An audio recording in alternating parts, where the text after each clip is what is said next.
എന്നാൽ ഈ പറഞ്ഞ പോലീസ് വളയുന്ന സമയത്ത് സ്വാഭാവികമായിട്ടും ഞാൻ ഇങ്ങനൊരു ഇതിൽ നിൽക്കുമ്പോൾ ഞാൻ എൻ്റെ ഇതിൽ പ്രിക്കോഷൻ എടുക്കാൻ നോക്കും. ഞാനൊരു സാധാരണ ഇന്ത്യൻ പൗരനാണ്.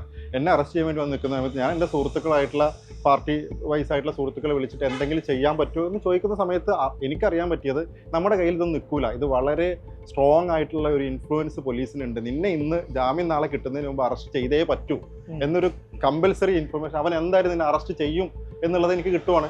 എന്നെ ജീപ്പിൽ അറസ്റ്റ് ചെയ്ത് കൊണ്ടുവന്ന് ഈ സ്റ്റേഷനിൽ 24 മണിക്കൂർ നിൽക്കുന്നതിനിടയിൽ എനിക്ക് മനസ്സിലായ ഒരു കാര്യമാണ്, അവർക്ക് എന്നെ അറസ്റ്റ് ചെയ്യാൻ നിവൃത്തിയില്ല. അവർക്ക് പൊളിറ്റിക്കൽ ഇൻഫ്ലുവൻസ് ഉണ്ടായിട്ടുണ്ട്. പൊളിറ്റിക്കൽ ഇൻഫ്ലുവൻസിൻ്റെ ആസ്പെക്ട് നോക്കുന്ന സമയത്ത് ആദ്യം കാണുന്നത് ഇവർ പല സമയങ്ങളിലായിട്ട് പല ഘട്ടങ്ങളിൽ MA ബേബിയെ യൂസ് ചെയ്യുന്നത് ഞാൻ കണ്ടിട്ടുണ്ട്. അനുസരിക്കുകയും ഇവരും അവർ പോലീസ് ലൊക്കേഷനിൽ വന്നിട്ടുണ്ട്. സ്വാഭാവികമായിട്ടും ഞാൻ അങ്ങനെ ചിന്തിച്ചു പോകും. ഞാൻ അറിയാൻ കഴിഞ്ഞത്, എനിക്ക് പോലീസിൽ നിന്ന് ഞാൻ മനസ്സിലാക്കിയ ഒരു സാധനം മിനിസ്ട്രി ലെവലിലുള്ള ഇൻഫ്ലുവൻസ് വന്നിട്ടുണ്ട് എന്നുള്ളതാണ്. സ്വാഭാവികമായിട്ടും അത് ആദ്യം ഞാൻ ആലോചിക്കുമ്പോൾ എനിക്കിതില്ല, ഞാൻ അതിൽ ആധികാരികമായിട്ട് ഞാൻ MA ബേബി ഇതിൽ ഇൻവോൾവ് ആണെന്ന് പറയുന്നില്ല. സഖാവ് അങ്ങനെ ചെയ്യുന്ന ഒരാളെ ഞാൻ വിശ്വസിക്കുന്നില്ല. പക്ഷെ ആൻസരിക അവരുടെ ബന്ധങ്ങൾ ദുരുപയോഗം ചെയ്തിട്ടുണ്ടെന്നുള്ളത് ഉറപ്പാണ്.